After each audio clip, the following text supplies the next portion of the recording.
Arranco a grabar. Bueno, buenas tardes a todos. Vamos por iniciada la clase.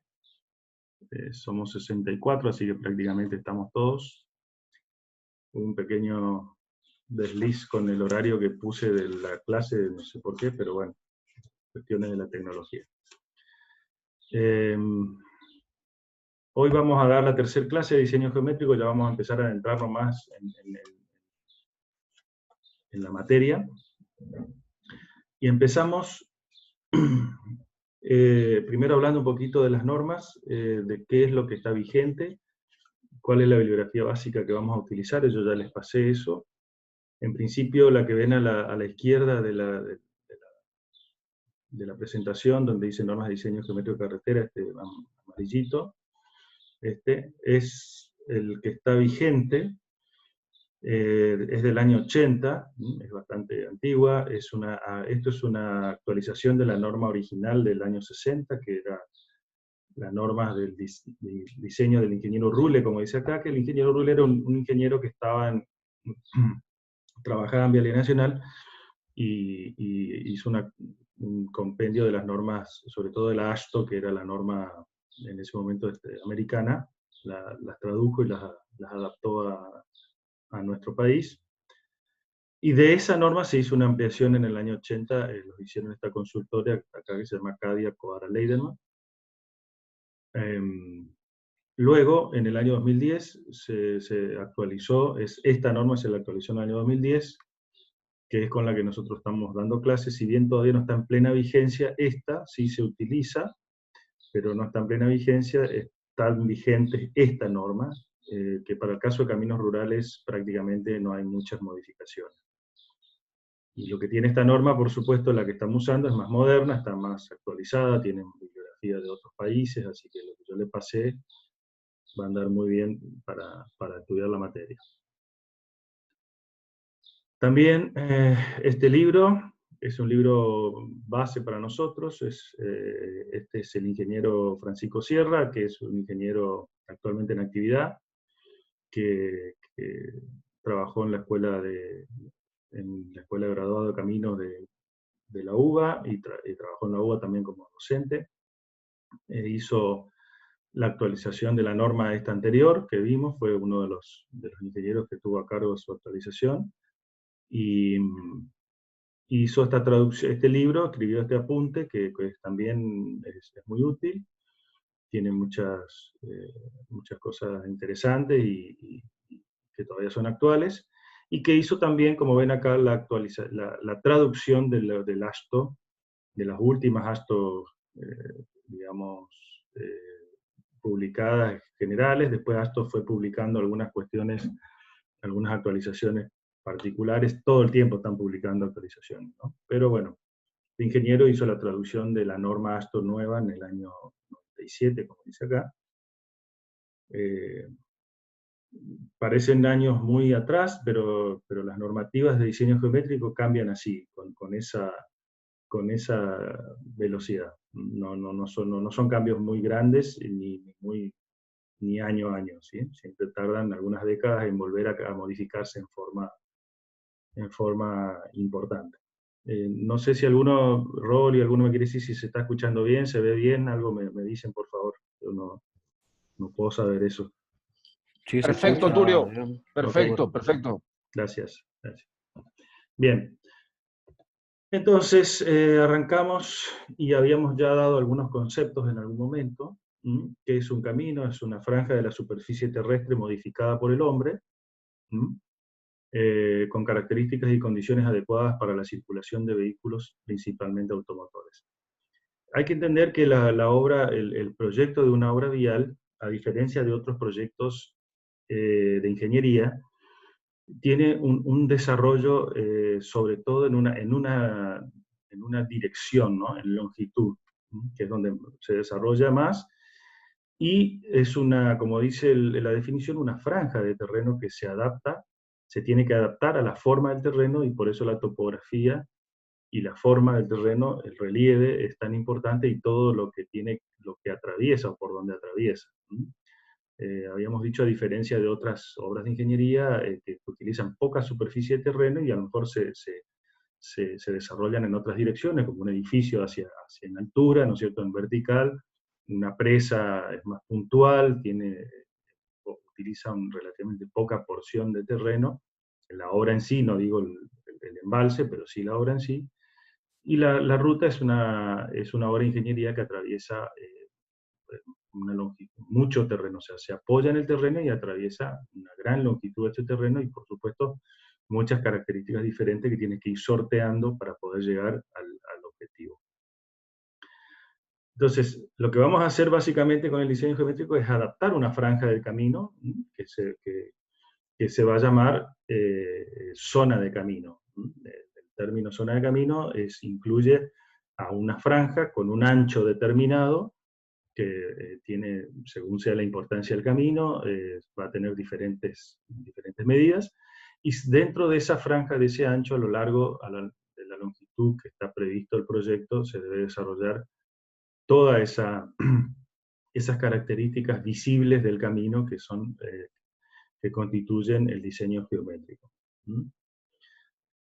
Y las características no visibles del camino, porque cuando hablamos de características visibles quiere decir que hay unas no visibles, si no, no haríamos esa diferenciación. Entonces, en las no visibles son aquellas que están por debajo, ¿sí?, generalmente, que no se ven justamente, y que tienen que ver con la obra, que tienen que ver con el proyecto, que tienen que ver con lo que nosotros definimos como obra básica, pero que no está visibilizado. No es visible a simple vista por el usuario, o sea que eso queda generalmente bajo tierra o en alguna etapa constructiva, como por ejemplo estamos indicando aquí, los saneamientos, los terraplenes, como se ven en el fondo, todas las tareas previas, ¿sí?, a la obra en sí, los paquetes estructurales, como se ve acá, donde se ven diferentes capas, diferentes materiales, suelos, materiales granulares, mezcla asfáltica,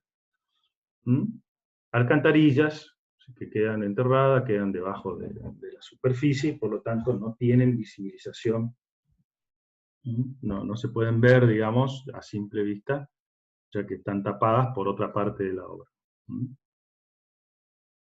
Y las visibles, entonces, pasan a ser la forma en sí del camino. Como pueden ver acá, las curvas, o sea, el desarrollo, el ancho, la longitud, el ancho de las banquinas, todas las curvaturas, los puentes, los anchos de los puentes, ¿sí? La forma en sí del camino, como se ven esas líneas rojas, es lo que se denomina características visibles. Y eso es lo que nosotros tenemos que aprender a diseñar en base a los elementos geométricos, que es lo que nos va a ayudar a darle una forma matemática a esa adaptación que hay que hacer del camino al terreno. Las rampas, ¿sí?, rampa subida, rampa bajada, etc. Entonces, ¿qué es un camino funcionalmente? ¿Para qué lo quiero hacer? Bueno, porque básicamente necesito dar movilidad a las bienes y personas de un lado a otro, de un punto a otro, desde el punto A al punto B, y con una definición un poco más sofisticada, quiere decir, es un medio, dice, destinado a satisfacer anhelos, necesidades de la población en cuanto a comunicación, traslado de bienes y personas, comercialización, relación entre la producción y el consumo, desarrollo, defensa, integración territorial, fomento de zonas productivas y turismo. O sea, el camino tiene que es una herramienta de desarrollo de un país, de un territorio, y la política de Estado, digamos, define cuando habíamos visto en las primeras clases, cuando la estrategia, cuándo hacerlo, dónde hacerlo, cuánto hacer. Eso significa poner, digamos, en práctica esta definición. Profe, tengo una duda. ¿Puede ser que el desarrollo de un país se mida por la cantidad de carreteras, cantidad de vías de tren que tiene? ¿Puede ser algo así? Y es un indicador más del desarrollo de un país. Mirá, si vos tenés en cuenta de que un país como España, que tiene una superficie casi como la de la provincia de Buenos Aires, un poquito más, tiene una red de carretera como todo nuestro país, de ahí nomás ya partí, o sea, claramente, y estamos hablando de un país que no tiene que es desarrollado, pero no es de los primeros desarrollados del mundo. Hay países muy pequeños con una gran red de carretera y claramente es lo que, digamos, es una muestra o es un indicador en realidad. No es el único, pero es un indicador, porque vos podés tener una gran red de caminos, pero los caminos pueden ser un desastre. Entonces, yo puedo tener una gran red de caminos. Argentina tiene una gran red de caminos, pero muchos de ellos son de terrado, son de tierra, son rurales que no tienen pavimento, no tienen desarrollo, no tienen diseño. Entonces son caminos, si bien está conectado, pero de una muy mala manera. Entonces, no solo es la cantidad de caminos, sino es la calidad del camino. Entonces, no solo la cantidad de kilómetros, sino si hay muchas autopistas, si hay digamos, hay mejora en la calidad de la... ¿Se entiende? O sea, sí es un indicador claramente. Y un poco lo que estamos por ver acá. Entonces, lo que yo le estaba indicando es que el desarrollo económico y social claramente tiene que ver, está relacionado con un sistema de transporte, un sistema de transporte público para personas, para bienes y personas, para bienes, ¿sí? Para poder transportar mercaderías y la producción de un país hacia los puertos o hacia los centros de distribución. Y, por supuesto, este sistema de transporte necesita de una infraestructura vial, que es lo que estábamos hablando, o sea, una buena infraestructura vial, no solamente el trazado de la traza del camino, sino su traza para que las velocidades sean adecuadas a las posibilidades, para que sean en menor costo posible, eh, tanto en combustibles, en lubricantes, en reparaciones, en tiempo de viaje, como en vida, ¿cierto? Por eso la seguridad es parte importante también de esto. Por supuesto, el sistema de transporte también necesitan de vehículos, un parque automotor moderno, actualizado, con bajas emisiones, o sea, hay cosas que hay que trabajar en eso. Y después, como siempre hemos hablado, ¿no? El sistema de transporte o la infraestructura vial no solamente tiene que ver con la construcción en sí, sino con su mantenimiento, su operación y mantenimiento. O sea, cómo se utiliza de la forma más eficiente posible y cómo se logra su mantenimiento para que a lo largo de muchos años pueda servir y operarse con los menores costos posibles. Entonces, esto ya habíamos... sí, escucho. Tengo otra duda en la filmina anterior. Bueno. Ahí dice defensa. ¿Dónde? La parte de arriba, Sí, desarrollo, defensa, integración. claro. ¿Por qué sería Defensa, ¿por defensa? qué defensa? Porque también como estrategia de un país para defenderse de potenciales enemigos externos o internos incluso, o sea, para proyectar y para diagramar su sistema de defensa, o por ejemplo la defensa de las fronteras.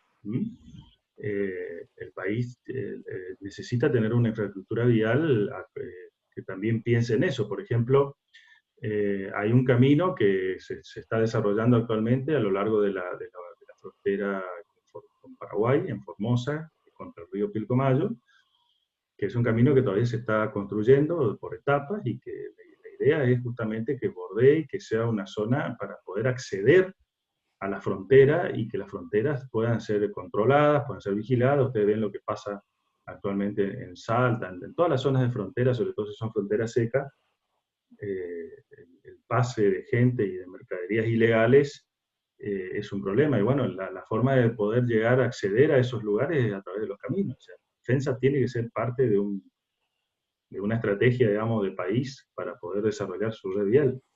¿Se entiende? Sí, se entiende. Bien. Yo últimamente he leído una noticia que en la Ruta Nacional 40 Sí. hay una Bueno, es un especie ejemplo. Ujú.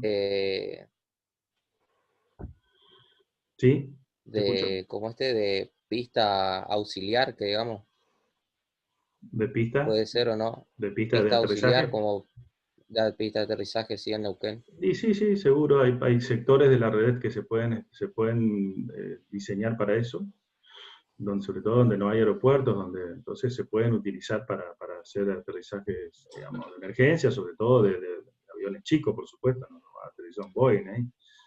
Pero, pero bueno, sí, claro, y la ruta 40, que es una ruta también que va de norte a sur de sur a norte del país, también es una ruta limítrofe, ¿no? Que tiene una de sus funciones es justamente tener acceso a toda la zona límite fronteriza con Chile, ¿no? En su momento fue una ruta estratégica, en el momento que hubo algún conflicto con Chile y cuando fue el conflicto con Malvinas, las rutas que se dirigían hacia la zona de conflicto también fueron importantes y fueron, digamos, rutas que se diseñaron como rutas estratégicas desde el punto de vista de la defensa.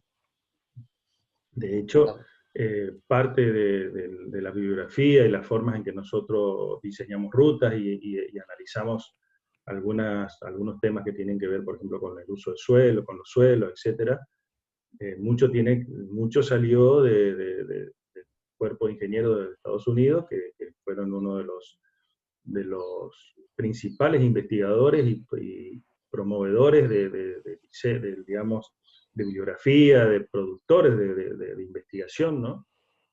Con respecto a estos temas, porque a ellos les interesaba justamente una de las razones por las cuales se comienza con lo que es diseño de pavimentos, es porque los países que permanentemente tienen otra política de defensa o otra estrategia de defensa a nivel mundial, necesitan tener posibilidades de trasladar tropas y equipos por las rutas sin que éstas se deterioren rápidamente, ¿no? Que generalmente son pesados y tienen que trasladarse rápido. O sea, ahí la movilidad, la velocidad y la facilidad de acceso es fundamental.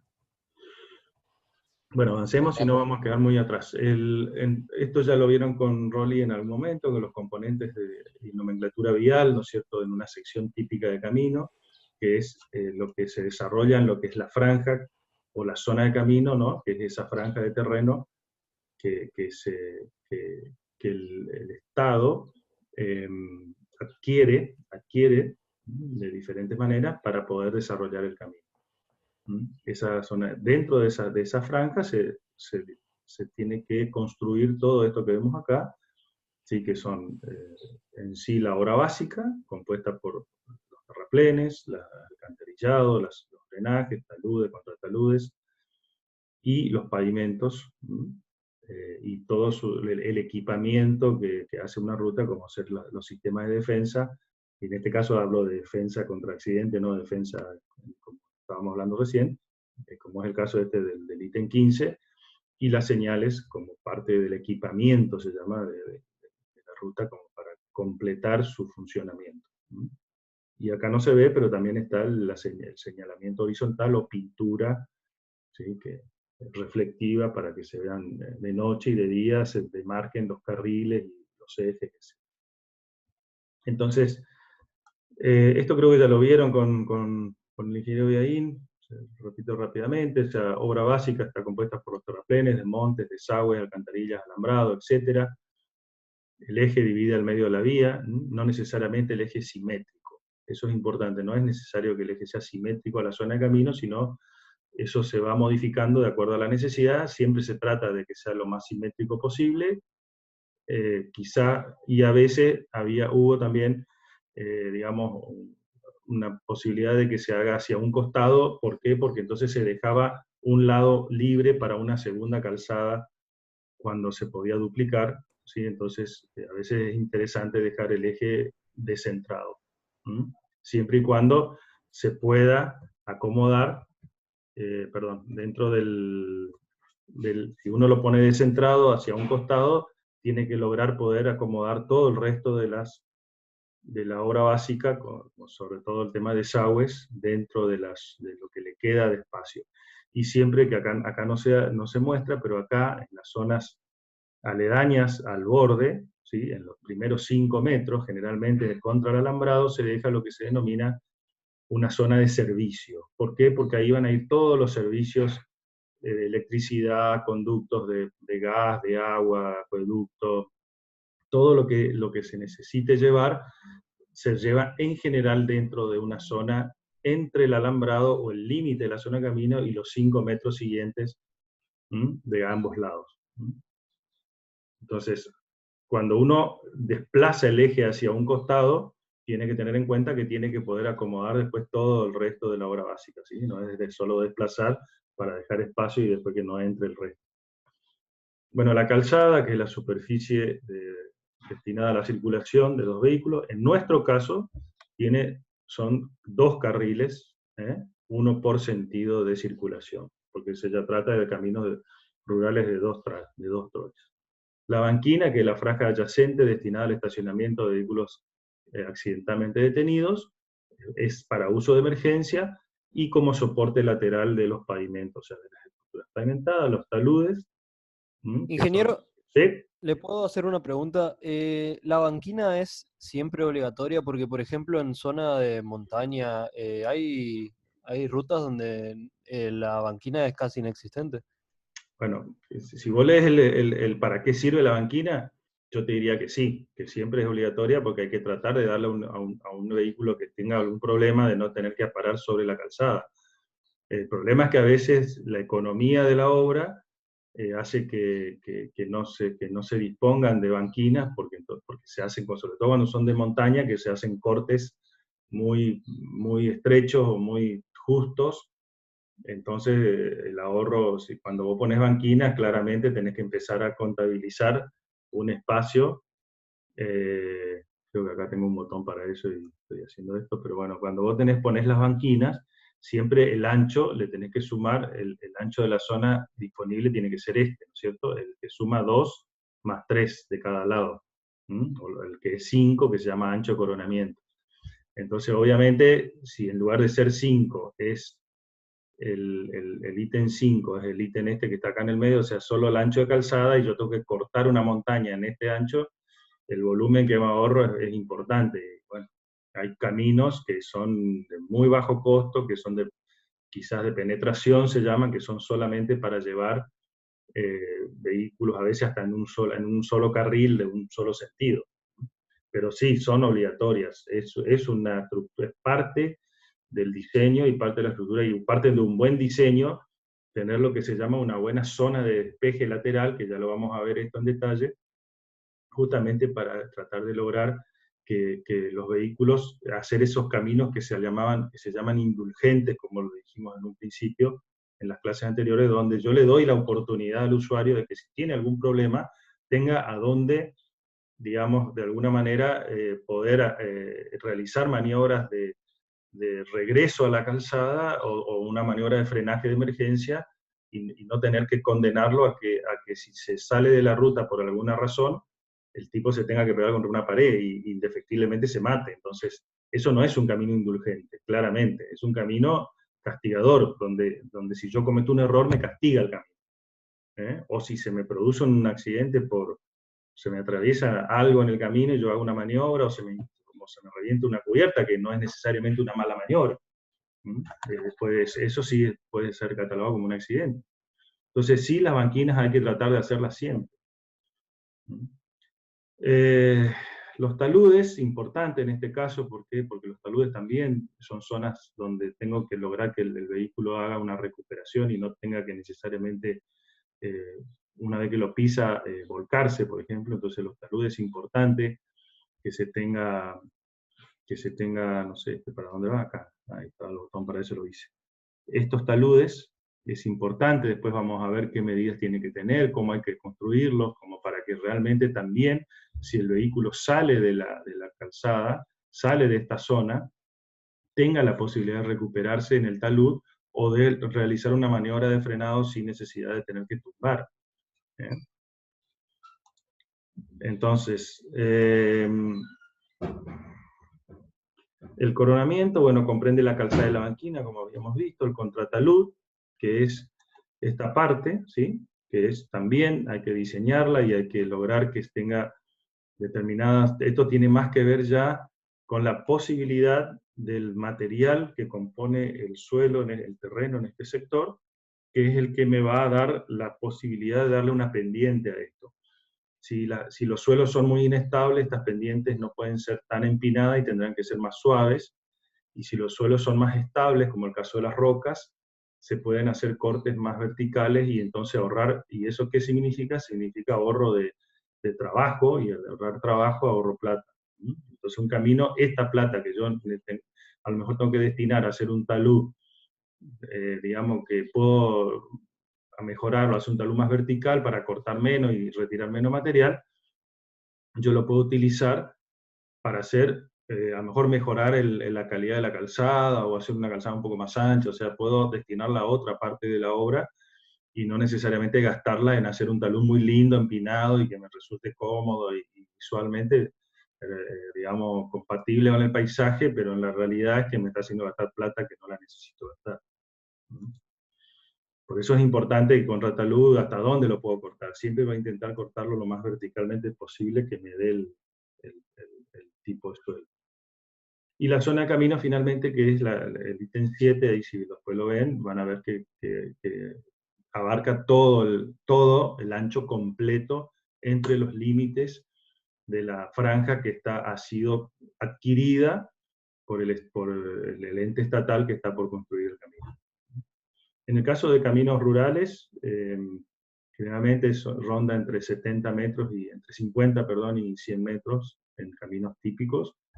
Ya con autopistas se va a 120 o 150, depende. ¿Por qué es más ancho? Porque se estima, primero hay más carriles y generalmente las autopistas terminan ensanchándose en varias etapas después. En caso de calles urbanas, por ejemplo, ustedes ven que los frentistas, o sea, los límites municipales, generalmente en la zona, por ejemplo, acá de Resistencia, que es una ciudad un poco más moderna, tienen 20 metros en general, o 50 metros en las avenidas. Corrientes, que por ahí son ciudades más antiguas, tienen menos zonas de camino, digamos, disponibles para la calle, por una cuestión de la antigüedad de la ciudad. Pero bueno, eso es tanto en la parte urbana como en la parte rural, la franja disponible o el derecho de vía o zona de camino, depende, o sea, hay diferentes formas de llamarlo, es lo que finalmente es el espacio público donde se construye. Pero el espacio público, en el caso de un camino, no quiere decir que es como la plaza, donde uno puede ir y sentarse a tomar mate en el medio del camino, sino que es un espacio público o comprado por el Estado para hacer una obra de infraestructura, que es otra cosa. Bueno. Los alambrados son digamos, con lo cual se materializa el límite, pueden ser de distintas formas, los alambrados depende del uso, depende lo que está en realidad del otro lado, del lado de adentro, no del lado del camino, sino ¿por qué? Porque no es lo mismo hacer un alambrado para vaca que un alambrado para oveja, o cosas así, ¿se entiende? O sea, son alambrados, hay diferentes formatos de alambrado, diferente cantidad de hilos, si tiene púa, si no tiene púa. Bueno, vamos a ir viendo eso después a lo largo cuando veamos planos tipos o cosas típicas que se construyen, que se hacen, vamos a ir viéndolo con más detalle. No ahondo mucho en esto porque ustedes ya lo vieron a esto, así que un repaso.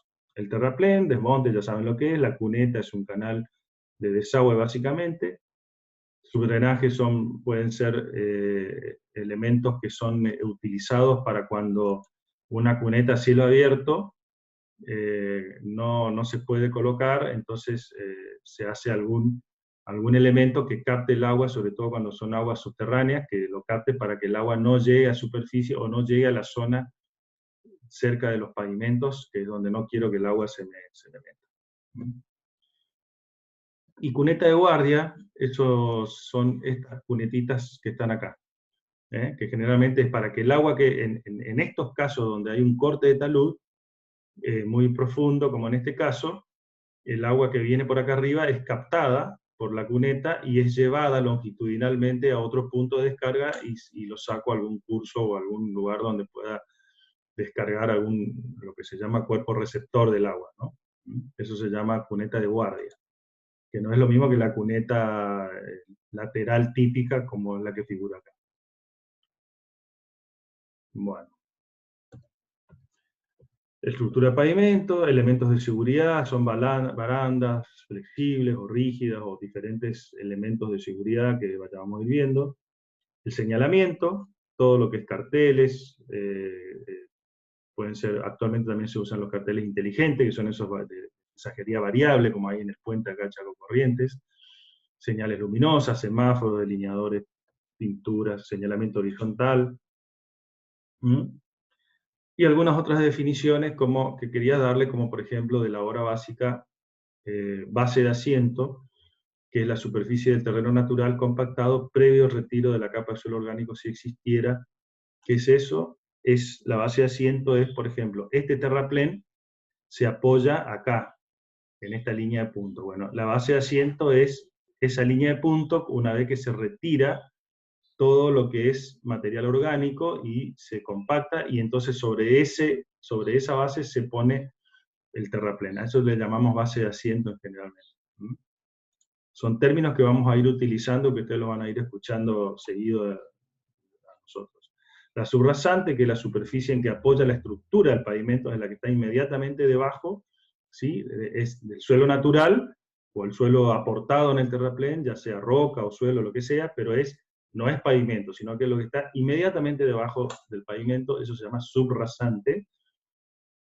Y el gálibo, que es la forma transversal de la ruta, que es conformada por la pendiente transversal de la calzada, necesaria para drenar el agua de lluvia y favorecer la limpieza de la calzada. Entonces, las etapas para concretar un camino,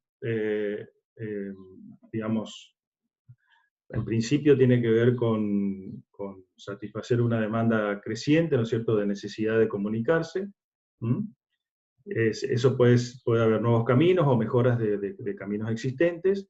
En general hoy, en muchos lugares ya se están haciendo, por ejemplo, existía un camino de tierra previamente, que ya está trazado, que generalmente lo que se hace es se mejora su forma, sus características visibles, y se lo convierte en una estructura ya de tipo superior, muchas veces ya sobre un pavimento, un camino preexistente de tierra. Eso es lo que habitualmente más se está realizando, porque ya la red enterrada existe desde hace muchos años, y lo que se busca es no hacer un camino nuevo, sino tratar de pavimentar los que ya están existentes.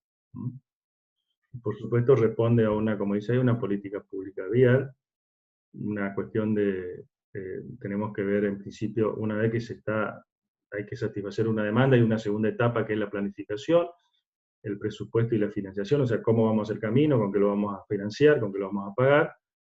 Qué sé yo, hoy por ejemplo, como ustedes saben que la deuda externa es un problema, uno tiene que buscar dónde sacar la plata para hacer un camino, ya sea fondos del tesoro, o sea, fondos propios, o fondos externos que se buscan para poder financiar una obra. Ahí se ven cuáles son las alternativas, los costos, los beneficios, se analizan distintas posibilidades, distintas variantes. Estas son las estrategias.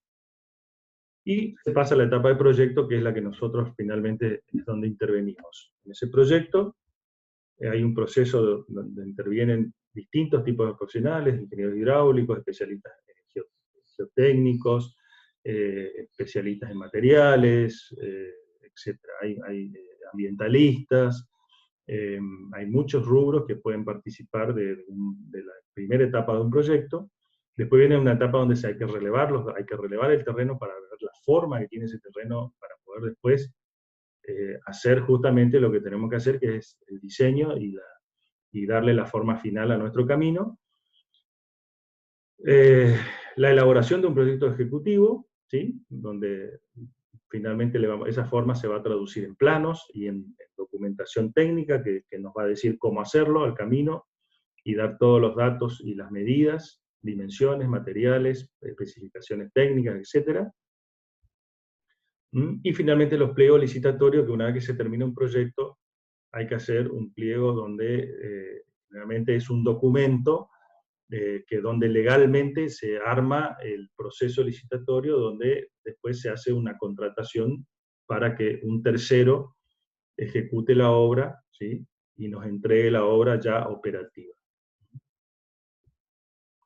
Y luego la construcción, que es la última etapa, ¿sí?, una vez que se hace la licitación, el proceso constructivo.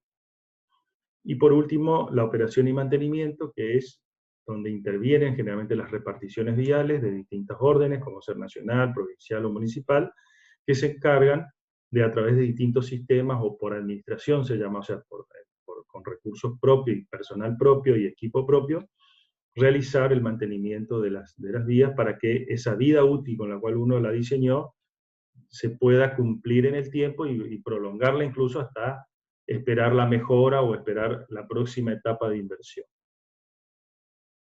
Esa próxima etapa de inversión, que también nosotros lo vamos a ver en esta materia, que son, generalmente las llamamos repavimentación o rehabilitación de caminos, también es una política de Estado donde se define cuándo se hace, cómo se hace y qué y cuál hacer, ¿sí? En función de la importancia de la obra, del proyecto y de la zona que uno quiere mejorar o el camino que quiere mejorar. Entonces, dentro de las normas de diseño geométrico de caminos, ¿qué tiene como objetivo? ¿Por qué se normaliza una actividad? Justamente para darle un marco de acción a la actividad, o sea, para definir criterios generales, como dice acá, para los estudios y proyectos de camino, uniformar algunas cuestiones de diseño, o sea, para que no se hagan las cosas de cualquier manera, sino que uno pueda, dentro de ciertos márgenes y cierto marco, poder hacer los diseños para que todos sean similares frente a las mismas circunstancias.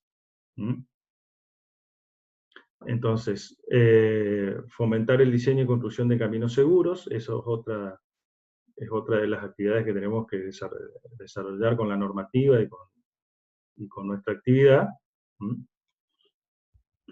Y garantizar que todos los proyectos viales se construyan según ciertas normas que incluyan consideraciones y circunstancias locales. O sea, las normas, como yo siempre les dije, no son recetas, no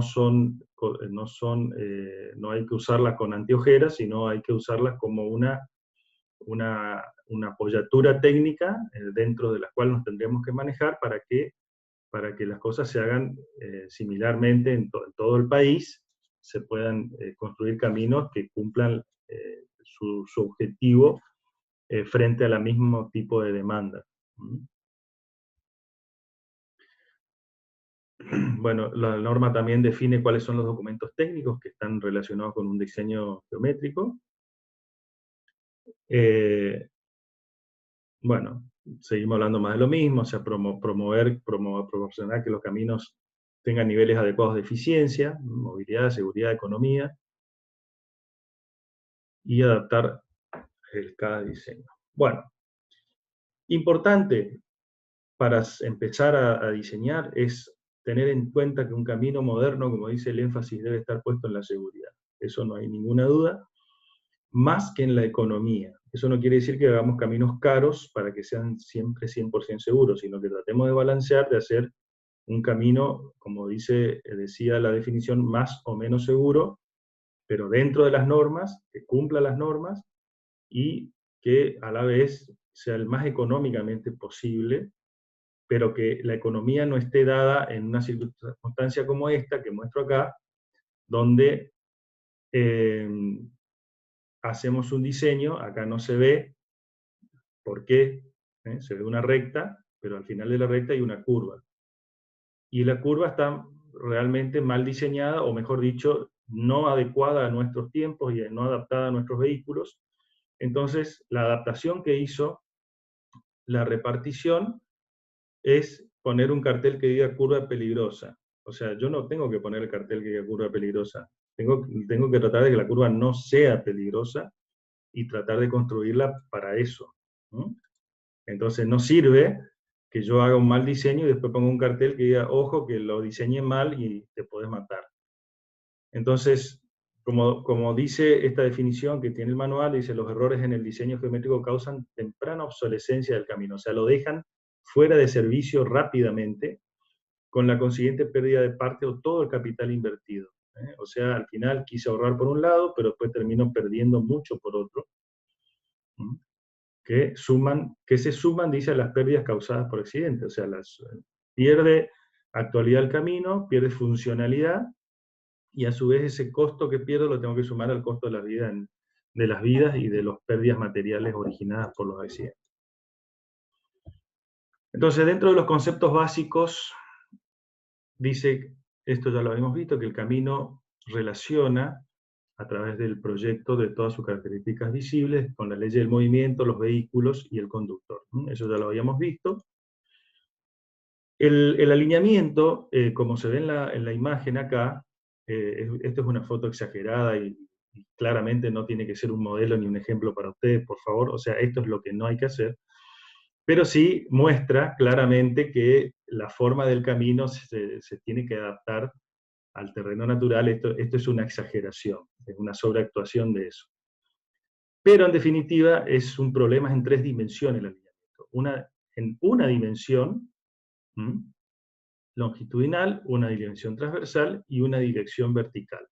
¿Por qué? Porque el camino tiene que no solo ir adaptándose a las formas, digamos, que le propone la topografía o los obstáculos que impone el relieve, sino que a su vez también, obviamente, tiene que ir adaptándose a las diferentes alturas que tiene el terreno en ese momento. Entonces, definitivamente el camino es un modelo en 3 dimensiones, no en 2. Si bien se lo dibuja en 2 dimensiones, para poder representarlo, porque no hay otra manera de hacerlo en el plano, ni aún en las pantallas de computación, de computadora, lo que hacen es simular una representación en 3 dimensiones, en realidad está representado en 2.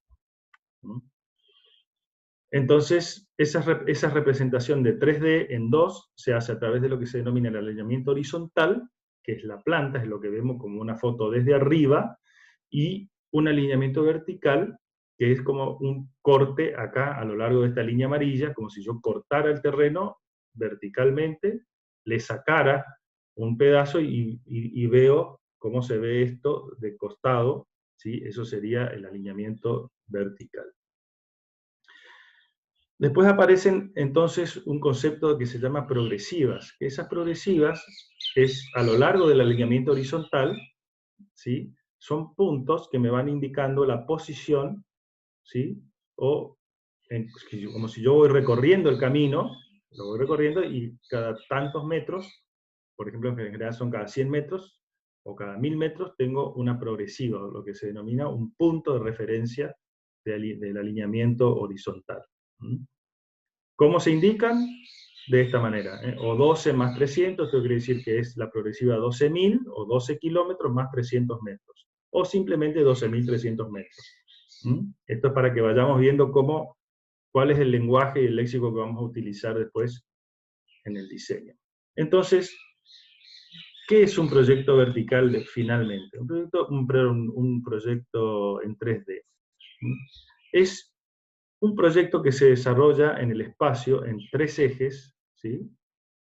Un espacio definido por 3 ejes, donde voy a tener aquí abajo el plano XY, o lo que denominamos planta, o alineamiento horizontal, y donde la proyección del camino que está acá en 3 dimensiones, ¿sí?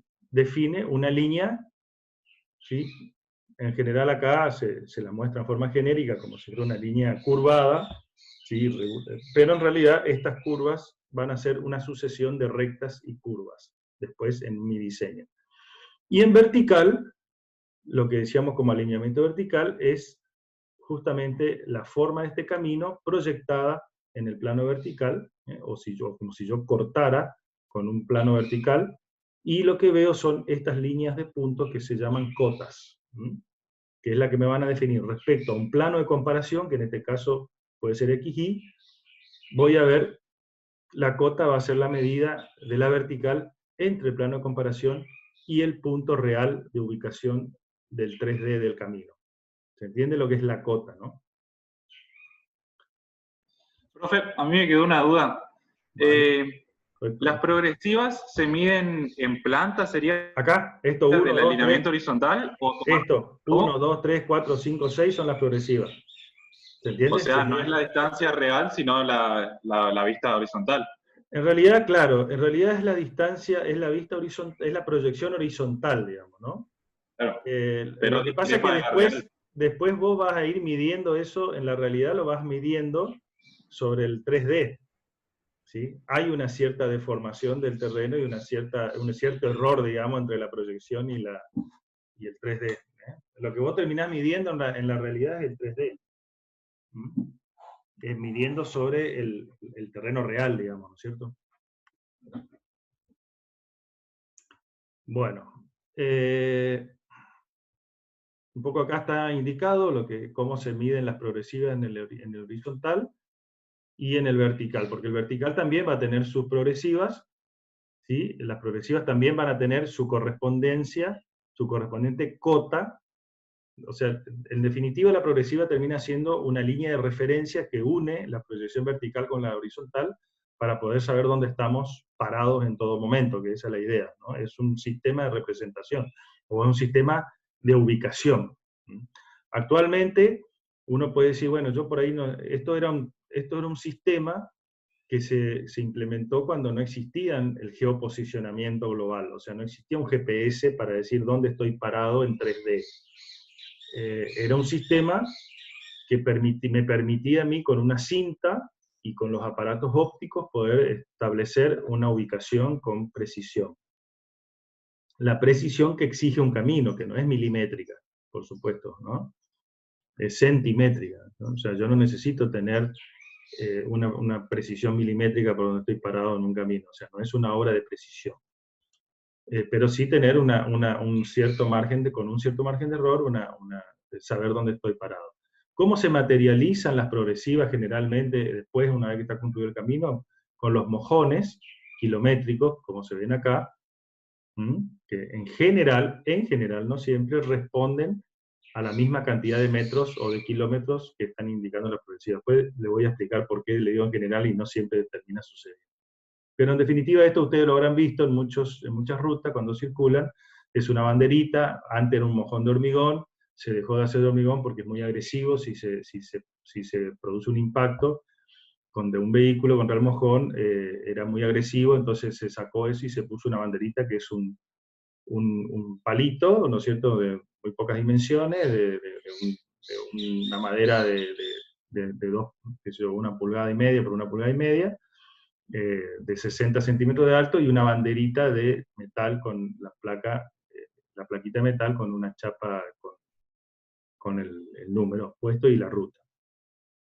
Esto si, por ejemplo, ustedes lo ven, se van a Paraguay, si algunos fueron, todavía en Paraguay se están usando los mojones gigantescos, unos hitos o mojones de hormigón enorme que si uno se los da puesto, la verdad, te los regalo. Bueno, esos mojones se ponen, una vez que la ruta está construida, en general en coincidencia con lo que fueron las progresivas de proyecto. Pero en este caso se ponen cada 1 kilómetro. En el caso de un proyecto, las progresivas se indican en general cada 100 metros o cada 25 metros, o se ponen más cerca porque es para etapa de proyecto y constructiva, donde yo necesito tener una mayor precisión en la etapa constructiva. Entonces, ¿cómo se ve un plano? ¿Cómo se debe ver un plano después en el dibujo cuando uno hace el proyecto? Bueno, la proyección XY se va a ver como una lámina, en una parte de la lámina de dibujo, ¿sí? Como una línea de este tipo, o sea, rectas y curvas, y las progresivas indicadas sobre la línea.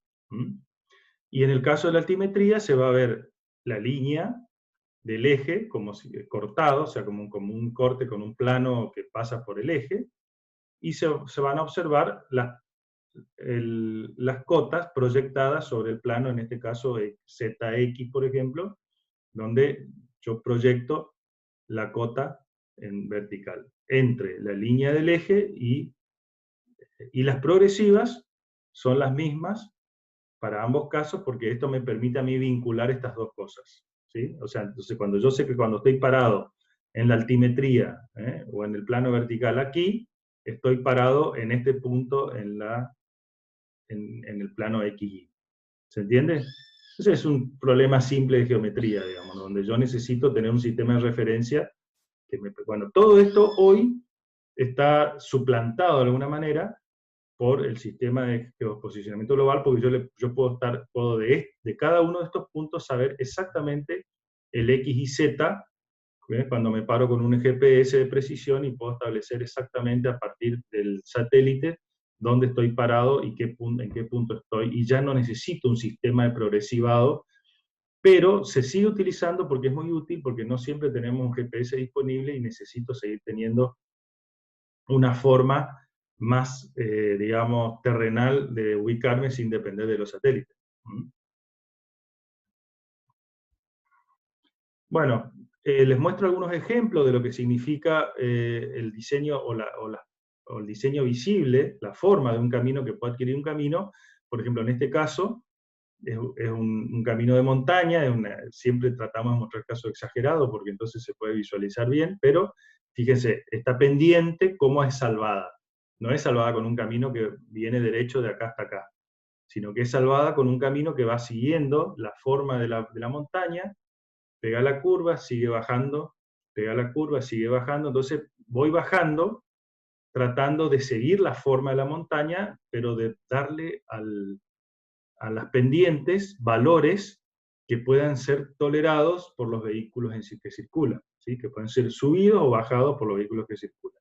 Y ustedes ven cómo el camino adquiere una forma muy, muy, muy trabada y exagerada, ¿cierto? Pero bueno, es un ejemplo extremo de lo que es un camino de montaña y cómo tengo que salvar una distancia vertical muy grande, haciendo que la distancia horizontal o el recorrido sea muy grande, justamente para poder, porque si esto yo lo estiro, me va a quedar, si yo lo estiro a todas esas como una cinta, me va a quedar una gran longitud para salvar una pendiente de acá hasta acá, ¿sí?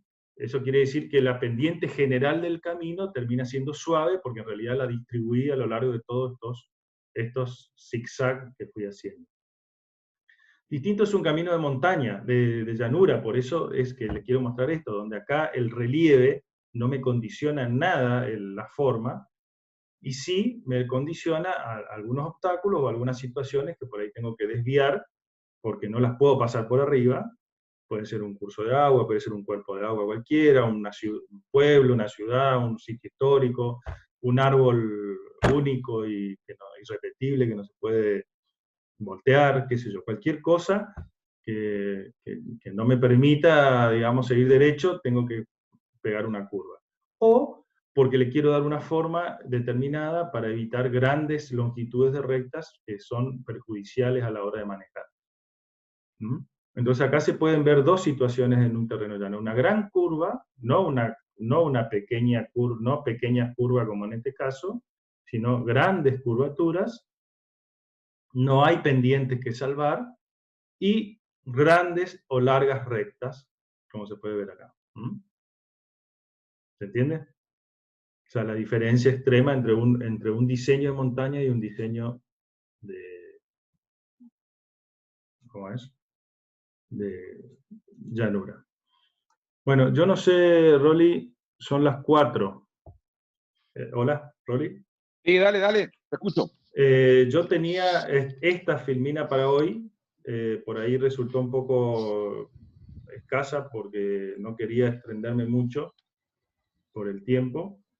Puedo empezar la 3, la otra clase si querés, avanzar. Sí, avanzá, Tulio. Total, yo creo que mi clase la pedí para las 5:15 de la tarde. Bueno, esta no la tenía preparada, pero vamos a arrancar igual. Sí, dale, yo creo que tengo mi clase pedida, para que verifico acá, pero 5:30 creo que, no, 5:15.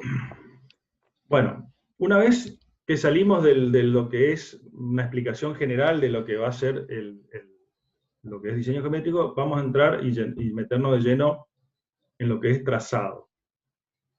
¿Qué es trazado? Básicamente el trazado es la primera etapa del diseño, donde nosotros lo que tenemos que hacer es justamente lograr una de las 2 o 3 opciones que tenemos para ir de un punto A a un punto B, y poder, en definitiva, sortear todo lo que nos impone el terreno y la geografía o las distintas obstáculos que puedan tener.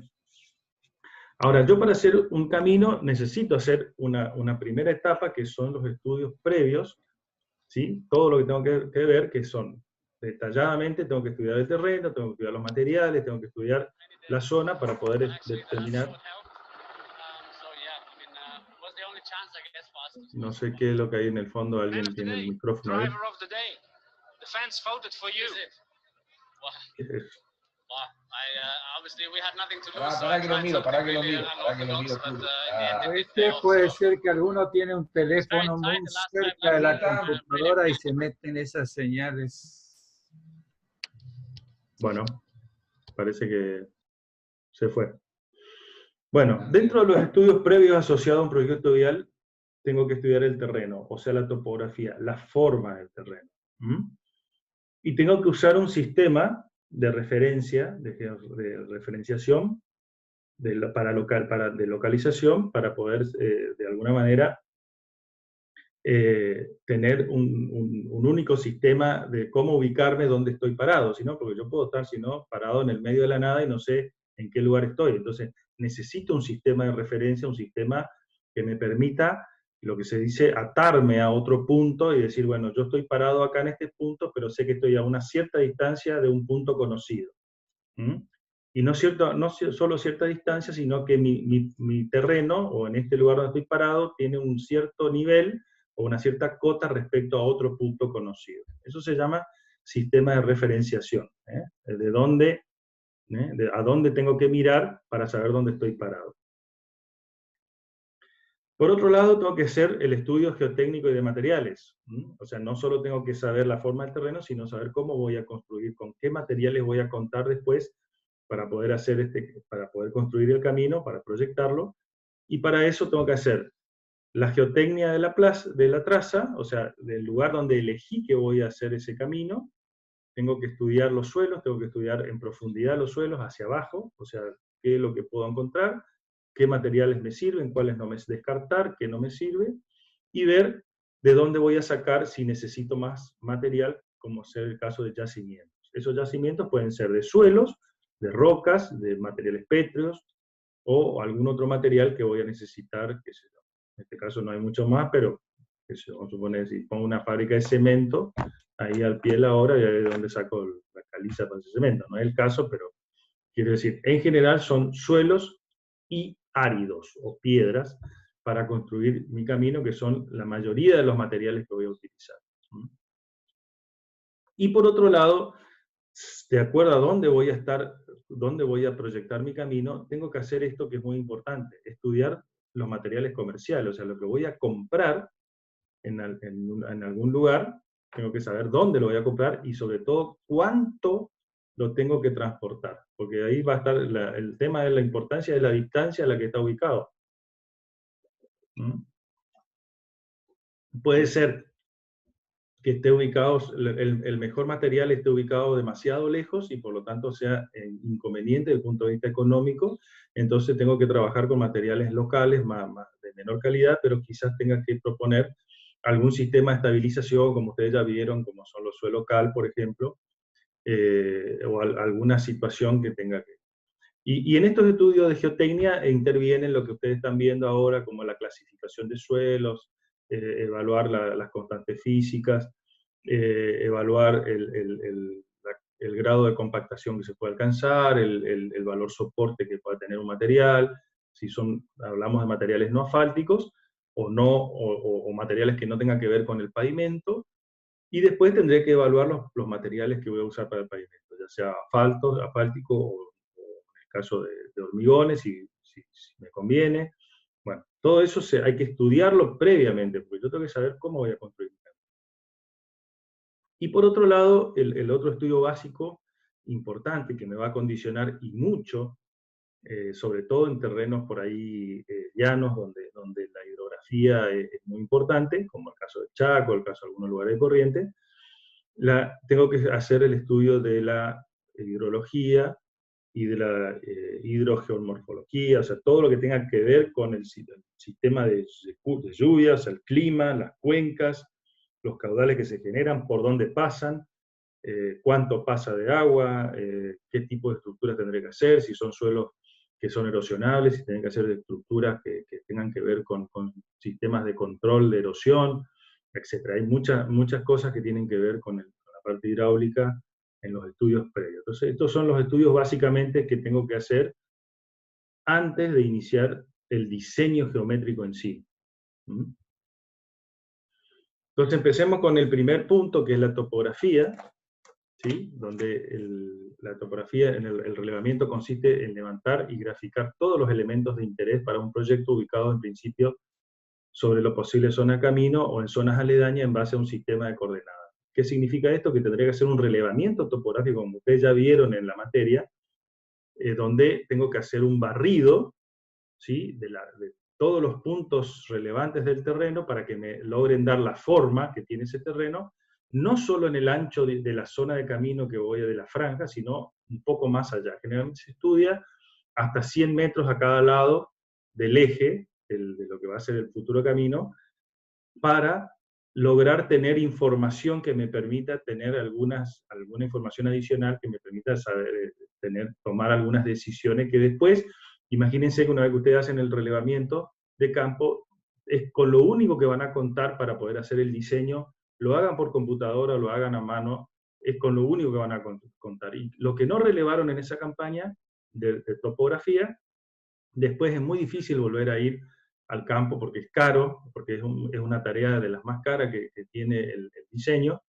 de lograr toda la información de campo necesaria para poder trabajar en gabinete posteriormente en el diseño. También en las zonas que tienen que ver con los cursos de agua, los relevamientos tienen que ser todavía más profusos y más largos, o sea, tratar de relevar el cauce o las zonas de posible encauzamiento de agua para poder establecer justamente las dimensiones y formas de las futuras estructuras hidráulicas y qué es lo que tengo que tener en cuenta para que el camino no sea después un problema para el drenaje de la zona. Como ya vamos a ver algunas imágenes después interesantes respecto a eso. Entonces, en una topografía, ¿qué tengo que hacer? Medición, cálculos de ángulos horizontales y verticales, distancia horizontal, o sea, todo eso que ustedes ya saben para poder terminar finalmente en la determinación de la forma del terreno y de las diferentes cotas que tiene y las dimensiones a partir siempre de un sistema de referenciación.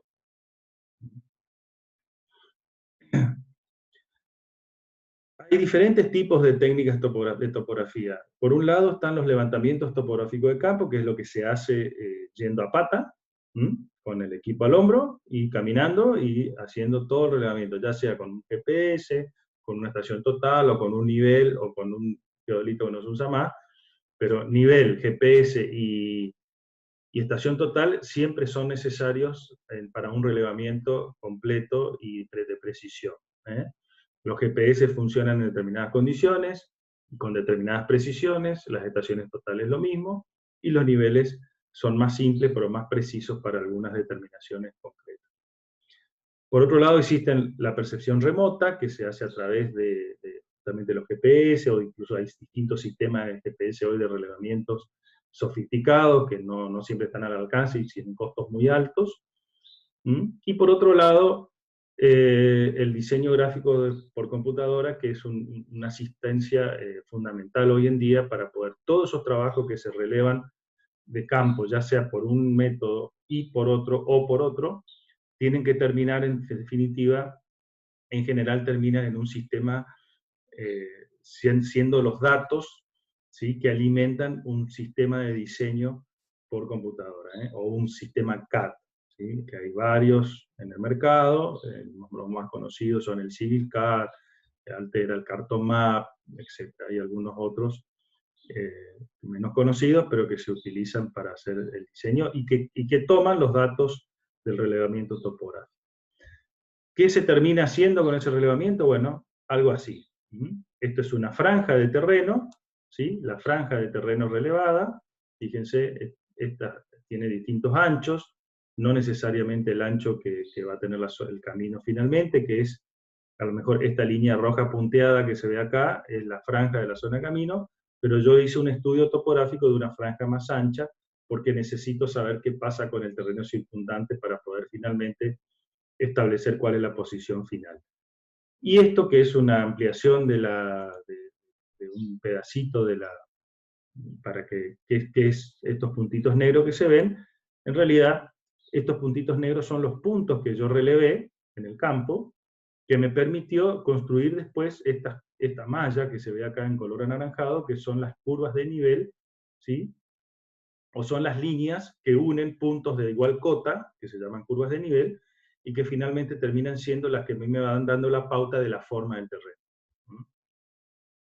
Y le agrandé un poquito, cada puntito negro de esto, si ves no tiene un detalle muy preciso, es un punto de relevamiento real que yo hice en el campo. Así acá me estacioné con mi estación total, o me estacioné con mi GPS, y relevé un punto XZY, o sea, en ese sistema de 3D le di una referenciación X y Z a un punto determinado. Y así cada punto del terreno, obviamente uno no puede hacer un barrido integral del terreno, es una locura, pero sí se hacen muchos puntos, y sobre todo puntos que el topógrafo, que si es bueno, considera relevante para que después la forma final del terreno que se consigue con la modelación en la computadora sea bastante representativo del terreno real. No va a ser igual, pero sí estas líneas que se ven acá, todas estas liñitas que parecen una línea de un, ¿cómo es? Una huella digital, en realidad son, acá se ve con poca precisión, pero son líneas de igual cota. O sea, son distintas curvas de nivel, que es como si yo corto un terreno, ¿sí? A ver si puedo dibujar. Con eso dibujo. Si yo tengo una montaña, ¿sí? Y la corto con un plano, todos los puntitos estos tienen igual cota, ¿sí? Si yo lo veo esto en planta, lo voy a ver como una línea, ¿sí? Si yo lo veo desde arriba, lo miro desde arriba, lo veo como una línea, que es una de estas líneas, donde todos los puntos tienen la misma cota. Si yo corto otro más arriba, todos los puntos de la montaña tienen la misma cota, y eso se ve, si yo lo proyecto acá abajo, como una segunda línea de este tipo. Entonces, esto es una línea de igual cota, con esta cota, con los puntos que tienen esta cota, y esto es una línea de igual cota con los puntos que tienen esta cota. ¿Se entiende? Entonces, si el terreno yo lo voy cortando en diferentes lugares, lo que voy a ir viendo son diferentes líneas representativas, perdón, y eso se llama curva de nivel, que es lo que se ve acá. ¿Se entiende? Deberían entenderlo porque no es tema de mi materia, pero bueno, se lo explico igual. ¿Qué se usa para hacer eso? Estos equipos, estaciones totales, algunos ya la conocen, ya la vieron, son equipos que generalmente funcionan con un sistema láser, ¿sí? Que apunta hacia un objetivo y tiene un espejito que rebota la luz y mide, y me da la posición del punto, o sea, el X y Z del punto donde está apoyado el bastón o el espejo donde se rebota la luz. Un nivel digital, un nivel óptico común, como este de acá arriba, y un nivel digital, cintas, indispensable, estos son medidores, distanciómetros digitales, que también utilizan la tecnología láser para medir, en lugar de la cinta se utiliza esto, tiene una precisión similar. Y el relevamiento topográfico consiste obviamente en ir al campo y caminar y patear y llevar todo el equipo al hombro, las camionetas, tener un equipo de un vehículo, gente. ¿Ven? Acá se está tomando distintos puntos del terreno, ¿sí? Para poder establecer luego esa forma del terreno. También acá importante es que hay que llevar no solo el equipo de topografía, sino hay que llevar el equipo de navegación. No para ir a pescar, sino porque a veces se necesita ir a tomar puntos de topografía adentro de una laguna o en un curso de agua o en los bordes, etc. Y eso después se materializa en una red, en una poligonal básica, generalmente materializada por mojones, ¿sí? O estacas, o estacones, y que hay que poner la progresiva, como figura acá, 15.500, ¿sí? Entonces, Este punto está en la progresiva 15.500, está balizado, está contra el alambrado, y es un mojón de madera dura que tiene aquí arriba una cota determinada, que me representa la cota del terreno en este lugar. Esto se llama un punto fijo. Esta es una foto de cerca, así se materializa un relevamiento topográfico. ¿Para qué me sirve esto?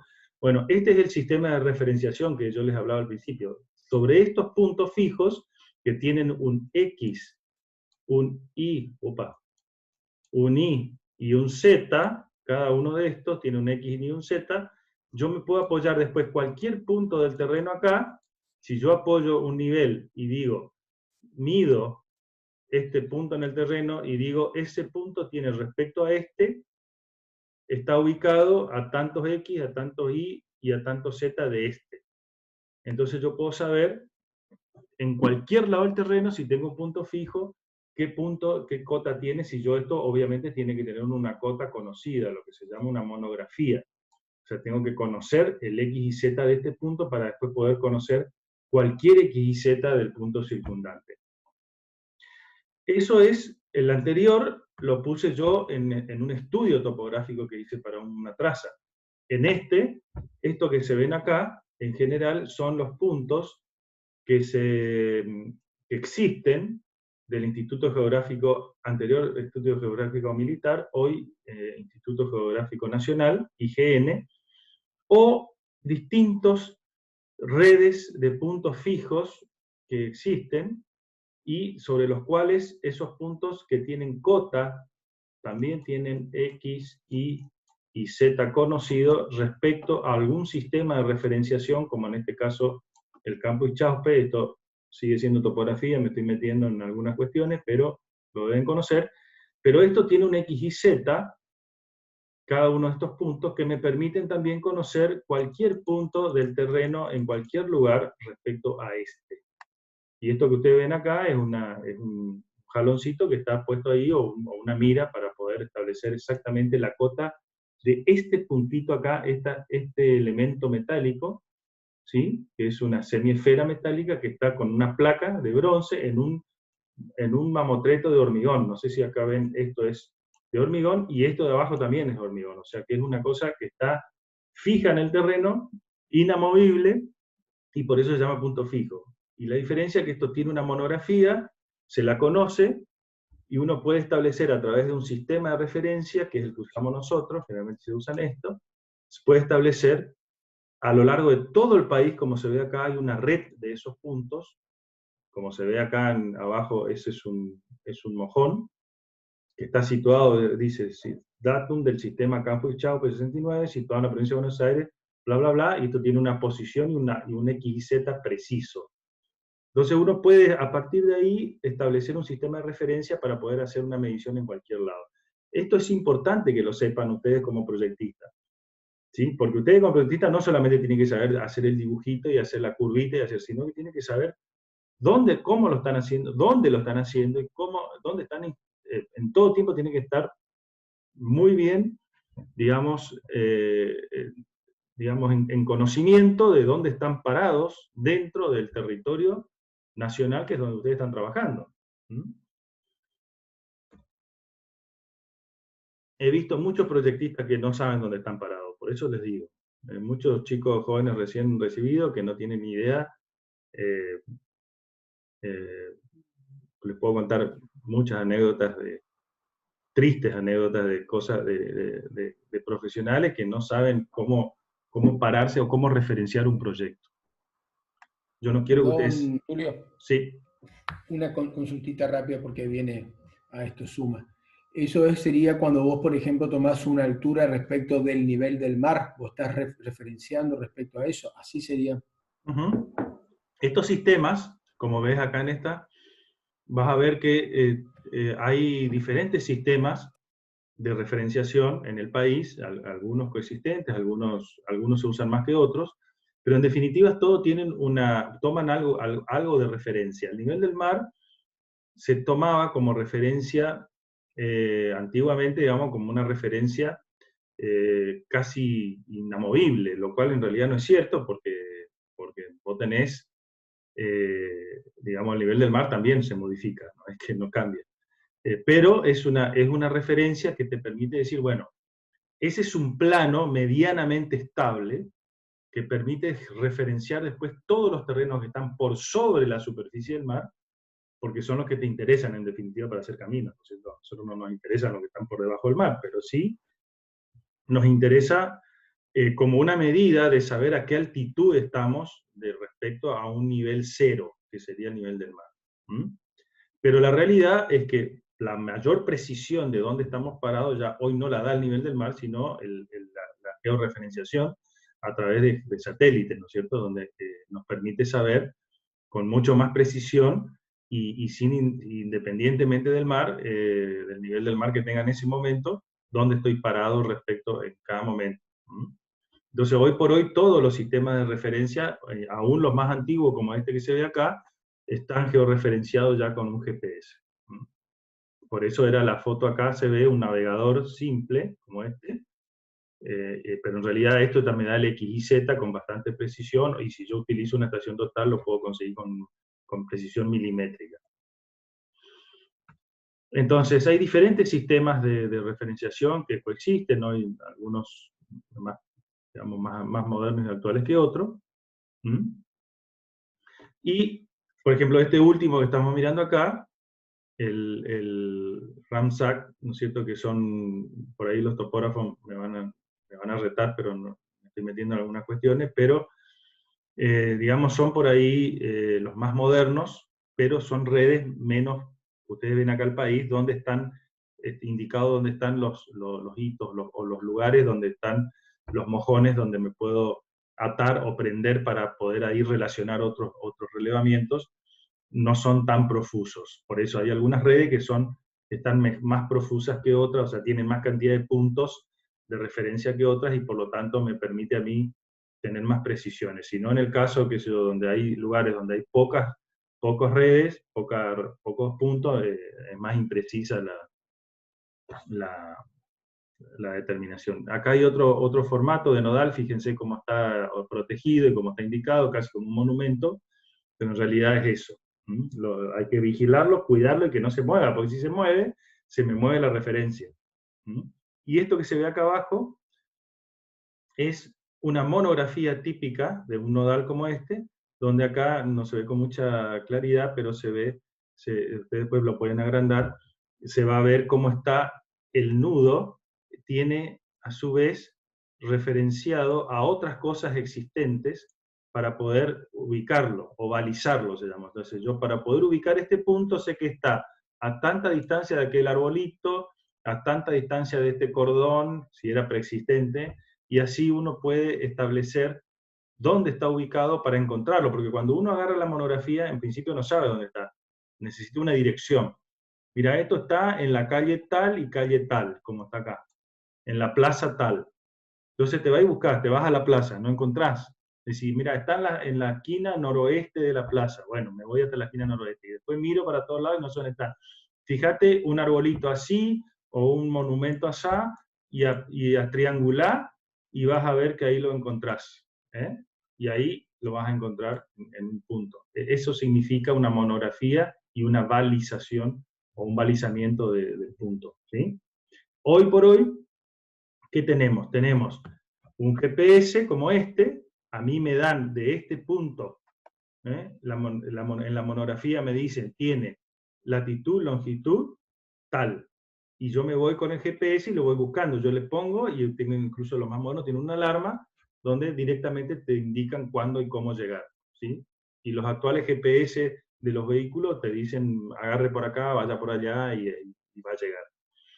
Esto también, fíjense cómo se hacían los pilares, lo profundo que eran los pilares. Todo esto es hormigón, ¿sí? Es una columna de hormigón enterrada en el piso.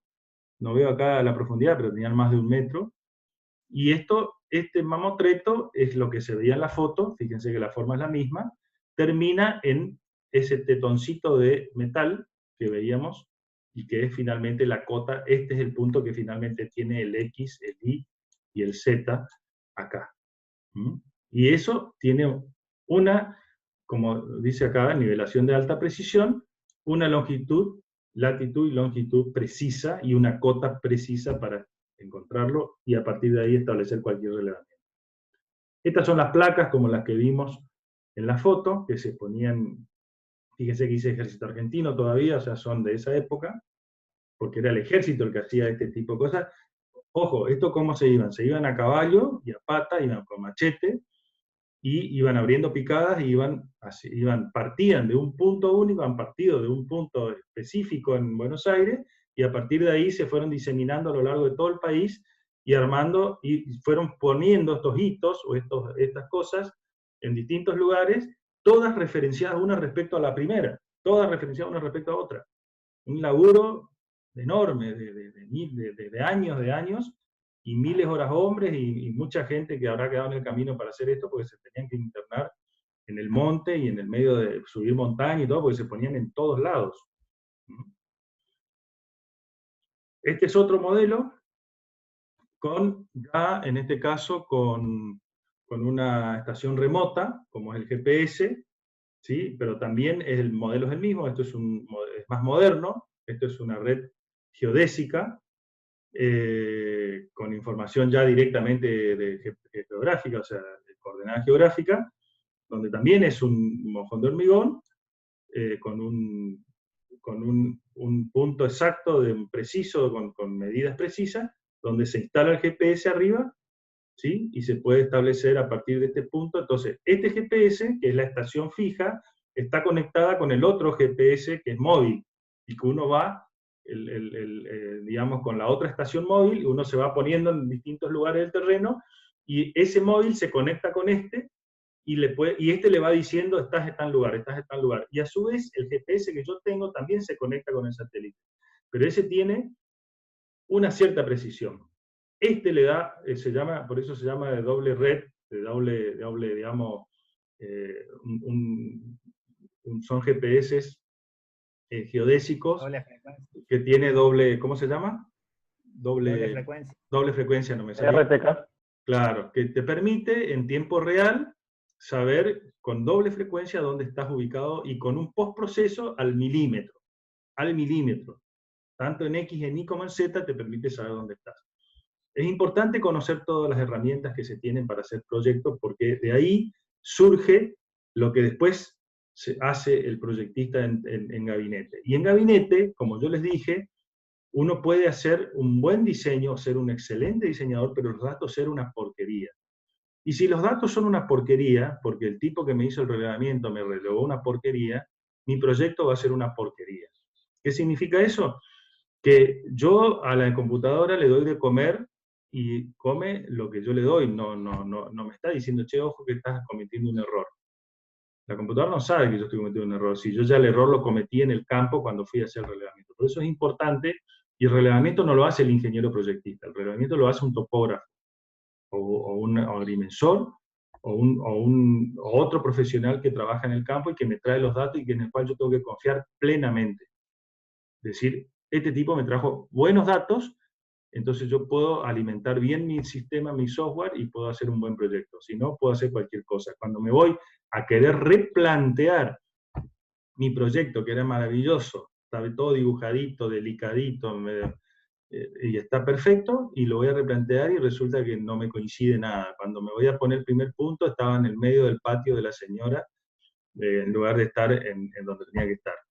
Eso pasa cuando la referencia, cuando el relevamiento es de mala calidad, o está mal hecho, o está mal referenciado, o no está referenciado, que es lo peor que te puede pasar. ¿Se entiende?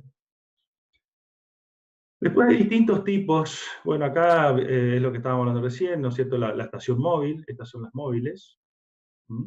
Uno va con esto y va con el aparato y va caminando y tiene diferencias. Y esto que se ve acá, que es un avioncito, un dron, que me permite hacer una cosa mucho más sofisticada, que me permite hacer un relevamiento, así como se ve la foto acá abajo, ¿sí? De un área, desde el dron, lo cual tiene la gran ventaja de tener una información muy rápida y de mucha cantidad de datos en muy poco tiempo. y con casi 0 horas hombre, simplemente el tipo que está manejando el aparatito. ¿Sí? Ahora, ¿cuáles son los problemas de este tipo de drones? Que si bien son utilísimos, es que no tienen una gran precisión a la hora de ya, esto se puede servir para un anteproyecto, pero para un proyecto definitivo donde yo ya tengo que tener precisiones centimétricas, a veces es más complejo. ¿Por qué? Porque esto va sacando como es un escáner que me escanea toda la superficie, y si justo está parado un tipo, o hay un árbol, o hay alguna cosa que no es parte del terreno, sino que es algo que está plantado, o que es postizo, me lo va a relevar como parte del terreno. Y esas cuestiones por ahí pueden jugarme en contra, sobre todo si el relevamiento se hace en una zona que está o muy urbanizada o muy intervenida, o si tengo muchos árboles, por ejemplo. Si bien hay software que me permiten eliminar los árboles, se llaman, no sé si tienen una precisión centimétrica, pero son herramientas utilísimas a la hora de realizar anteproyectos o justamente estar en la etapa preliminar de la definición del trazado, de la traza, de por dónde voy a ir. Y tengo que analizar 3 o 4 alternativas, y en lugar de ir a hacerlo a pata, que era como se hacía antes, lo hago con este sistema y me permite ya tomar decisiones con mucho menos costos y mucho más rápidos, y bueno, son sistemas muy, muy buenos para eso. Voy un ratito más, avanzo. Una vez que cuando uno hace un relevamiento, básicamente lo que tiene que hacer es una poligonal básica, y un sistema de referencia que básicamente parto, ¿sí? En ese plano XY, parto de un punto y empiezo a medir, como yo le decía, ángulos y rectas y distancias, ¿sí? Entonces mido ángulos, voy cambiando, este es el trazado, o por donde va a ir mi camino, y lo voy relevando, y voy relevando estas que son las tangentes, o lo que después lo voy a denominar tangente en mi proyecto, y los ángulos de quiebre, que es lo que voy a tener que salvar después con algún tipo de geometría, para poder hacerlo compatible con los vehículos que van a circular sobre esa ruta. Como dice acá, en el terreno se materializará una poligonal básica que servirá como punto de apoyo planimétrico para las tareas de relevamientos del modelo digital de terreno, o MDT, y el futuro replanteo planimétrico de la obra. ¿Qué significa eso? Que yo voy a replantear después mi obra, que a lo mejor no va a ser exactamente el diseño final, no va a seguir la poligonal básica. A veces ese diseño termina yendo quizá por sectores distintos a la poligonal, pero la poligonal sí me sirve de apoyo para referenciar la línea final que va a ser mi proyecto. Por eso es importante elegir bien, hacer bien esa poligonal, y que esa poligonal tenga precisión, ¿sí? En el relevamiento de X y Z. Entonces, en esa poligonal, como habíamos dicho, se van relevando diferentes, digamos, en las diferentes etapas. Con los aparatos voy nivelando y voy haciendo ese relevamiento para poder después establecer cuál es mi sistema donde voy a atar todo el resto de mi proyecto. ¿Qué tengo que hacer en un relevamiento, un buen relevamiento? Reconocimiento de las cuencas de aporte. Eso es importantísimo, saber de dónde viene el agua y hacia dónde va. Tipos de suelo, la vegetación, orientación de los surcos, las concavidades donde se puede almacenar el agua, estimación de la capacidad, bla, bla, bla. Todo lo que significa poder hacer un buen relevamiento de las zonas de influencia del camino, y donde el agua va a tener que pasar de un lado a otro, y yo tengo que saber cuánto, ¿sí? En qué volumen y por dónde. El otro estudio importante que hay que hacer son las napas freáticas. ¿Por qué? Porque hay que saber en profundidad por dónde corre el agua, si yo tengo napas que van a circular por debajo del terraplén que voy a construir, y si eso me va a afectar la futura estabilidad de los terraplenes o de esa base de asiento en la que voy a apoyar mi terraplén, ¿sí? Que obviamente va a estar condicionada por la posibilidad de que haya agua circulando por ahí.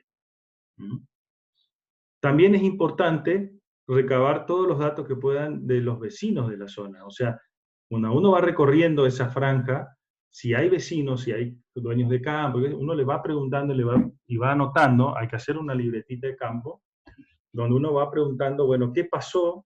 ¿Qué conoce usted que haya pasado por ahí? Porque muchas veces uno pasa en una época del año donde quizás, por ejemplo, no haya lluvias, entonces generalmente no ve los problemas que puede sí existir y que pueden ser de conocimiento de la gente que vive en el lugar. Y que dice, mira, el agua acá me llega hasta los tobillos cuando llueve.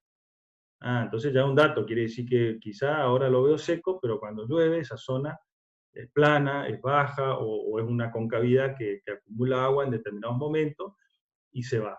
Entonces eso tengo que tenerlo en cuenta a la hora del diseño porque me va a definir las alturas de los terraplenes si es que lo tengo que hacer, o la posibilidad de construir una obra, por ejemplo, hidráulica mayor o menor, o me dará la pauta de si algo está pasando. Después lo estudio con precisión para saber las dimensiones. Pero es muy importante detectar los lugares donde hay problemas previamente, y eso, la información que puede dar la gente que vive en el lugar es muy importante. En alguna época dicen, no me consta porque no soy tan viejo, pero que los ingleses cuando vinieron a hacer los ferrocarriles tenían ¿cómo se llama? Un botánico. El tipo que le hacía el trazado era un botánico, un tipo que le iba mirando el tipo de vegetación y las plantas que crecían y decía, mira, por acá sí, por acá no. ¿Por qué por acá no? Porque estas son plantas que se desarrollan cuando hay agua permanente durante un largo tiempo, o estas plantas no se desarrollan cuando hay presencia de agua. Entonces los tipos les iban guiando a los ingenieros cuáles eran las zonas vedadas y prohibidas a pasar, o cuáles eran las alturas de los terraplenes que eran más precisos, porque los tipos no tenían conocimiento previo de los niveles que alcanzaba el agua. En las zonas, sobre todo en las zonas bajas, como las nuestras, eso dicen que lo hacían de esa forma. Luego del trabajo creo que acá terminamos, del trabajo en campo, empezamos con los trabajos en gabinete, y que constan en principio de la creación y el armado de un modelo digital del terreno. ¿Qué quiere decir esto? Que yo necesito construir en la computadora esto también obviamente se hace en papel, no solamente en la computadora, sino que se hace en papel. Hoy ya casi evitaría hablar yo del papel, porque no se usa. Sí, después eso se traduce, el trabajo que se hace en computadora, se traduce en una documentación gráfica a través de una impresión de un papel, o bien de producir documentación en formato PDF, que es lo mismo, nada más que en digital, pero que termina siendo como una impresión papel. Entonces, el trabajo de gabinete es muy y tan importante como el trabajo previo. Ahora, como dije antes, el trabajo de gabinete es de buena calidad si el trabajo previo es de buena calidad. Si el trabajo previo de relevamiento de campo es de mala calidad, el trabajo de gabinete va a ser indefectiblemente de mala calidad. Y no porque el que dibuje sea malo, sino porque ya los datos no son representativos del terreno. Entonces, cuando uno levanta los datos del terreno, el próximo paso es realizar en la computadora una aproximación de ese terreno a un modelo digital en 3 dimensiones para tratar de reproducir la forma, y a partir de ahí hacer ese trazado de esa línea que veíamos al principio, esa línea verde, que representaba el 3D del camino. Eso me va a permitir hacer la modelación digital del terreno, que es muy importante, porque a partir de ahí yo puedo empezar a definir todos los aspectos de mi diseño, todas las partes visibles de mi diseño. Entonces, ¿qué influye en la modelación digital del terreno? Como le dije, la metodología y la calidad del relevamiento, la precisión de las coordenadas, especialmente la cota.